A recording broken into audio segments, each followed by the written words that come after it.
Estamos de vuelta en Artes y Oficios en la 94.5 y también en la señal del 50.2 de la televisión digital abierta. Y tal como le comentábamos al inicio del programa, nuestra idea para la edición del día de hoy acá en Artes y Oficios en la 94.5 es poder conversar un poco más acerca de las políticas culturales y sobre todo aquellas deudas que quedaron en este último gobierno y también en la última cuenta pública del presidente Gabriel Boric. Solamente a nivel de cifras, ahí en esta última cuenta pública el presidente se volvió a referir en la que era una de sus principales promesas para la cultura dentro de su programa, el lograr el 1% del presupuesto. Respecto a esta cifra, solamente se logró un 0,5%. Parte de estas cifras e indicadores fueron incluidos en el informe anual de seguimiento a los compromisos presidenciales en cultura del Observatorio de Políticas Culturales, quienes evidenciaron avances importantes en la implementación de programas gubernamentales, aunque con algunas tardanzas en el ámbito legislativo y también en iniciativas como el pase cultural. ¿Se acuerdan que después de esa cuenta pública todos estábamos muy entusiasmados, pero hemos sabido poco respecto a qué ha pasado respecto a esa medida? Así que de estas promesas e indicadores también vienen a generarnos algunas preguntas respecto a cuáles son las propuestas culturales de los actuales candidatos presidenciales, porque poco y nada se ha hablado de cultura, sobre todo ahí a nivel de debates desde las primarias y ahora que estamos en plena campaña presidencial ahí para las elecciones de noviembre de este año. Como en el programa siempre tratamos de hacer este proceso de revisión, el día de hoy vamos a conectarnos junto a Bárbara Negrón, directora del Observatorio de Políticas Culturales, para poder conocer un poco más acerca de este informe anual que realizaron post cuenta pública y un poco cómo ven ahí el diagnóstico y el mapeo previo a estas presidenciales. Así que le damos la bienvenida a Bárbara Negrón, directora del Observatorio de Políticas Culturales. Bienvenida, Bárbara, ¿cómo estás? Hola, muy bien. ¿Y tú? ¿Cómo Todo estás? bien. Muchísimas gracias por contestar este llamado acá de Artes y Oficios en Radio Sach. Bárbara, quisiera Encantado. comenzar esta conversación sobre todo revisando un poco lo que fue este informe anual que ustedes ahí publicaron cerca del mes de junio post cuenta pública, esta última cuenta pública del presidente Gabriel Boric. Y dentro de las cifras nosotros comentábamos acá recién respecto a este 1% del presupuesto invertido en cultura, que Mm. finalmente fue una de las grandes promesas de gobierno, también aparecía dentro del programa de gobierno del presidente Gabriel Boric, y es una cifra que finalmente de momento está solamente llegando a la mitad de la promesa. ¿Cómo han visto ustedes ahí un poco el desarrollo en general de todas estas promesas en el ámbito cultural desde el observatorio ahí de este gobierno del presidente Boric? Bueno, en general yo creo que ha habido una implementación lenta, en algunos casos con algunos logros y con promesas muy grandes, muy significativas que quedaron sin cumplirse o cumpliéndose a medias. Y el caso del presupuesto es bastante significativo porque el presupuesto en cultura en estos años ha aumentado y ha aumentado bastante en comparación con otros periodos. Uh-huh. Pero como la promesa era tan alta, un 1% significaba por triplicar al menos la cifra con la que se iniciaba.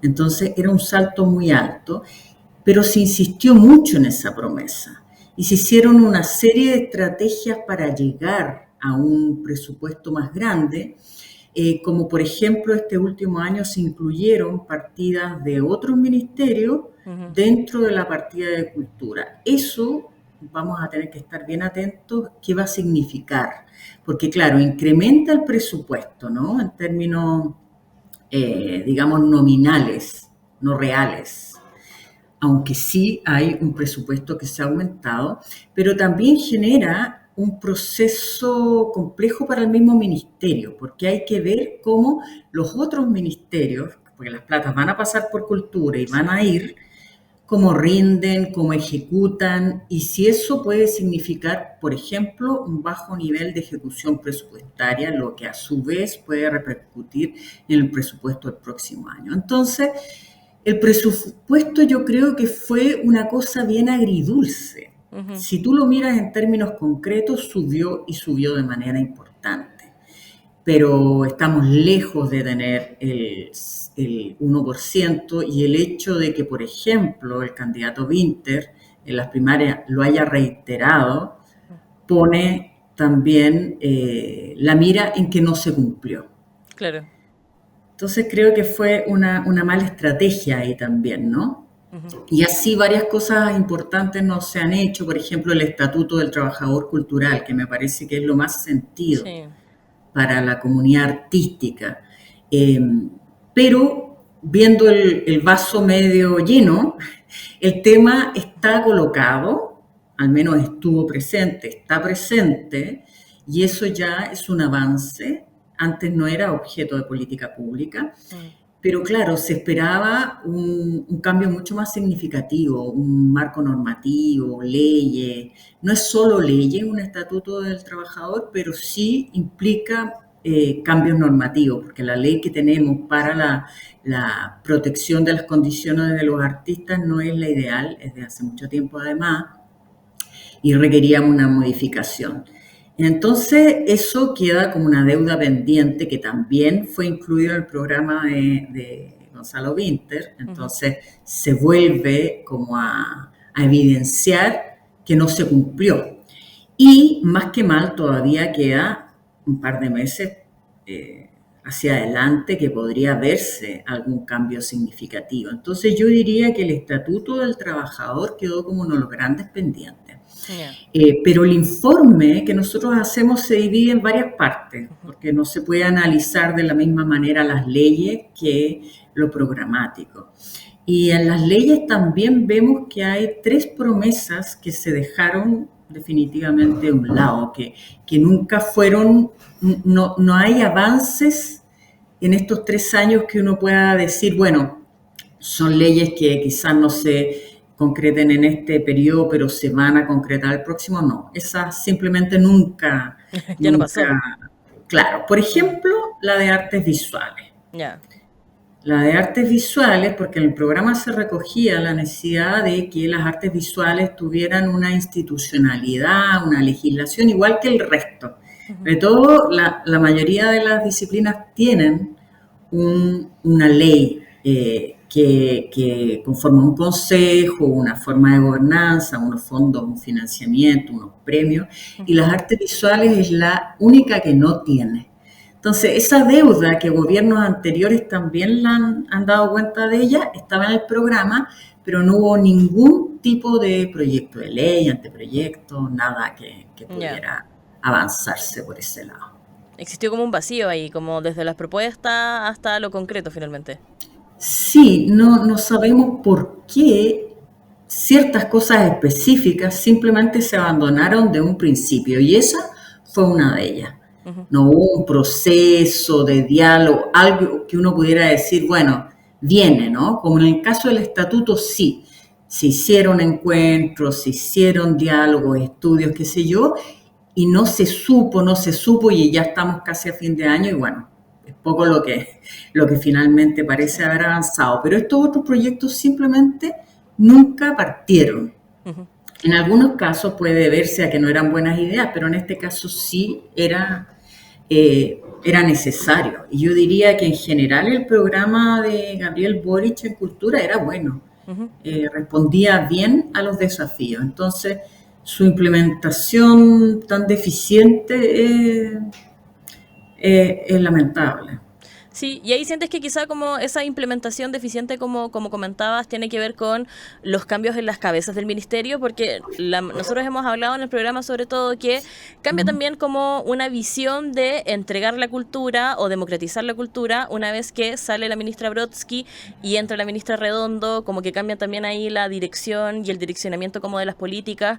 Quizás ustedes han evidenciado algún cambio respecto como desde la cabeza del ministerio y cómo eso también se lleva a la planificación y estas propuestas que existieron en un inicio.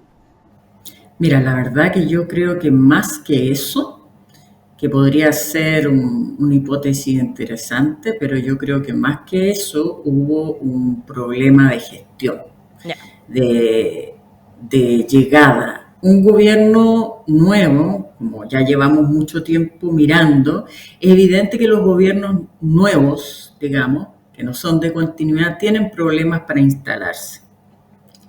En este caso, el problema en la instalación fue el más largo. Por supuesto que los cambios de ministro evidencian ese problema y son parte de ese problema, porque claro, 3 cambios significan un problema en la implementación, pero también evidencia que hubo problemas de implementación. Entonces yo diría que más que eso, primó simplemente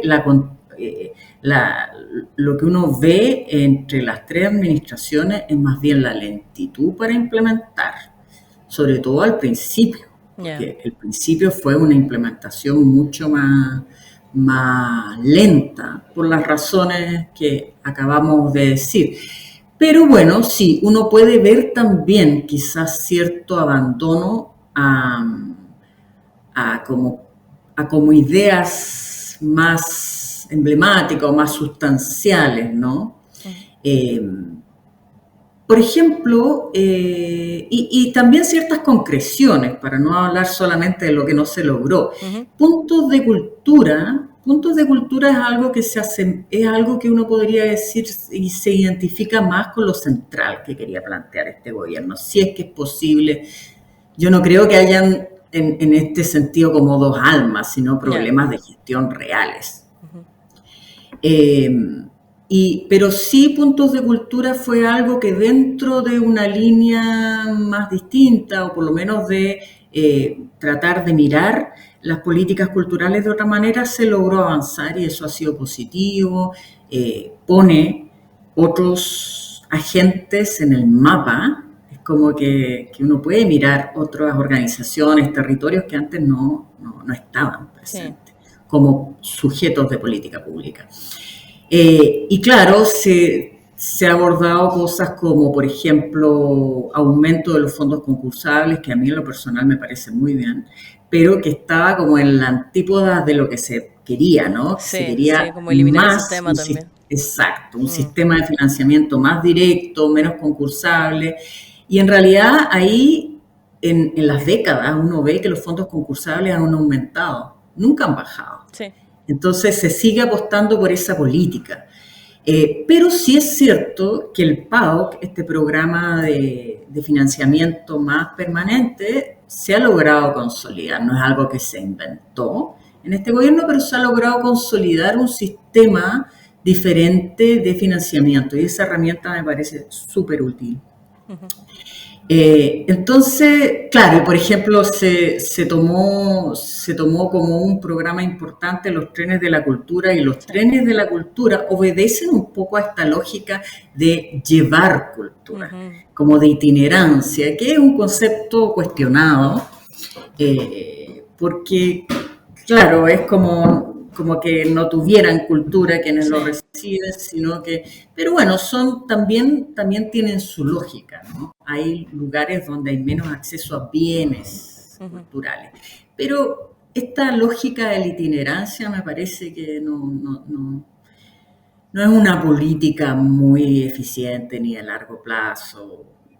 Yo creo que está bastante debiera estar más bien superada. Entonces, tú ves que los gobiernos finalmente terminan optando por algún tipo de itinerancia, cambiando a veces el modo de itinerar, como el automóvil en que se itinera o la forma, pero poco la sustancia. ¿No? Y terminan apostando por estas cosas.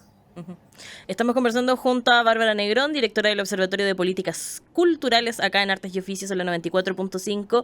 Y Bárbara, también quería detenerme en una de las ideas que mencionaste al principio de esta conversación, que tenía que ver con que finalmente igual podemos ver el vaso medio lleno, sobre todo en términos de la inversión en cultura respecto a otros gobiernos. ¿Cómo ahí ustedes han visto desde el observatorio en general la inversión quizá en los últimos 3 gobiernos de acá de nuestro país?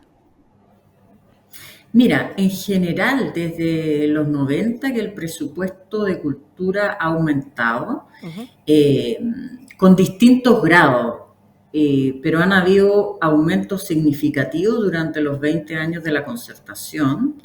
En los gobiernos de Piñera, si bien siguió aumentando ya en un porcentaje mucho menor, en el primer gobierno de Bachelet aumentó bastante, y en el segundo gobierno de Piñera menos, ¿no? Pero en general ha incrementado porque partimos de un lugar muy bajo, ¿no? Sí. Estamos como conciencia, compartimos conciencia el estar entre el 0,3, 0,4, 0,5, en esos ámbitos nos hemos movido. Jamás hemos pasado a un 0,6 y por eso el 1% de cultura es es algo tan anhelado, ¿no? Porque se refiere a un monto ya más significativo para poder ejercer, para poder aplicar políticas culturales más efectivas, pero y este gobierno ha aumentado. No sabemos exactamente cuánto, porque hay muchas cosas en juego. Por ejemplo, eh, el recorte que se hizo posterior a la aprobación de la ley de presupuesto, que se hizo a todas las carteras y que luego se fue revisando cartera por cartera, entonces no sabemos exactamente cuánto va a ser eso y cuánto finalmente se termina ejecutando, que es otro factor importante. Si tienes problemas en la ejecución, pucha, es difícil que te den más recursos. Pero hoy día yo diría que además del tema de los recursos, que siempre van a ser insuficientes, por lo menos hasta que no lleguemos al piso mínimo del 1%, es importante tener instrumentos fuertes y políticas culturales efectivas para lograr un impacto mayor, significativo. Y ahí está el tema, por ejemplo, del Pase Cultura, que como tú bien dijiste, Pase Cultura fue un proyecto que no estaba en la órbita de los proyectos del programa de cultura, que surgió recién en la cuenta pública del año pasado del presidente, y es un proyecto con un foco distinto. Interesante por el lado de que trata de hacer algo con la demanda, ¿no? Sí. Cuando tú inviertes en la oferta, como en el caso por ponerlo en términos económicos, como en el caso de los proyectos Fondar, tú estás incrementando el número de bienes o servicios culturales que tienes, ¿no? Uh-huh. En este caso es un intento de poner el foco en la demanda, pero es bien complejo pensar que eso puede ser efectivo, ¿no? Porque se sabe que los factores para la participación cultural van mucho más allá de los recursos. Sí. En nuestro país tenemos muchos bienes culturales que son gratuitos. Las bibliotecas, por ejemplo. Uh-huh. Las bibliotecas están en cada comuna tiene al menos una, y eso no significa que la gente que no tenga recursos vaya a la biblioteca, porque se requieren hartas cosas, se requieren estímulos cotidianos, hábitos culturales. Entonces, solo poner el foco en la plata no es suficiente. Uh-huh. Y ese es entonces un problema. Y por otra parte, a un año no se ha sabido qué pasó. Sí, como que en esta cuenta pública tampoco se mencionó. Claro. Tampoco se mencionó, y eso también nos habla de la implementación, porque si un presidente en una cuenta pública anuncia un proyecto que no es a largo plazo, es un proyecto puntual, un bono, por una vez, si no logras hacerlo en el transcurso de un año para que el presidente al año siguiente lo pueda anunciar, me parece que hay un problema ahí de gestión importante. Entonces, esa cierta lentitud en los procesos son bien inentendibles. Uh-huh. Y también como la falta de información respecto de ello. Porque del Estatuto del Trabajador no se sabe.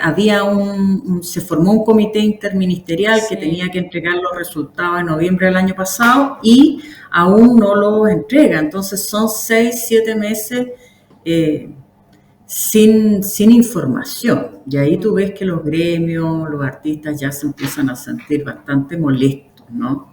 Porque en cultura, lo que es muy bueno, hay mucha participación de los agentes culturales para las políticas, se convoca, debes haber participado en alguna de ellas, se convoca a la gente, se les pide la opinión, no se sabe cuánto se les considera, pero cuando esos procesos quedan inconclusos y no hay una devolución, afecta mucho la participación y el compromiso de la gente, ¿no? Sí, nosotros acá en el programa hemos hablado también con hartos sindicatos de trabajadores, sobre todo como desde el área técnica, y lo que más nos comentaban tenía que ver con esto precisamente que tú mencionas, como la lentitud de los procesos y la falta de información, como que finalmente se sienten un poco desmotivados respecto a todo ese tiempo invertido y en qué queda finalmente, como en una planificación que no se ejecuta, en esta información que finalmente no se publica, como en todos estos procesos que de alguna manera quedan un poquito ahí truncados. Oye, Bárbara, Exacto. sí, sí, sí. Quería pasar igual ahora a otro tema, sobre todo pensando un poco en todas estas propuestas y estas promesas finalmente que eventualmente se pueden llegar a ejecutar en estos meses que quedan del gobierno del presidente Boric, pero también pensando en que estamos en pleno contexto de campañas presidenciales y ahí, a partir de lo que tú comentabas, sobre todo respecto a esta necesidad de políticas culturales fuertes que ayuden sobre todo como a la gestión de estos gremios, a la participación también de cada uno de estos actores culturales que existen hoy en día.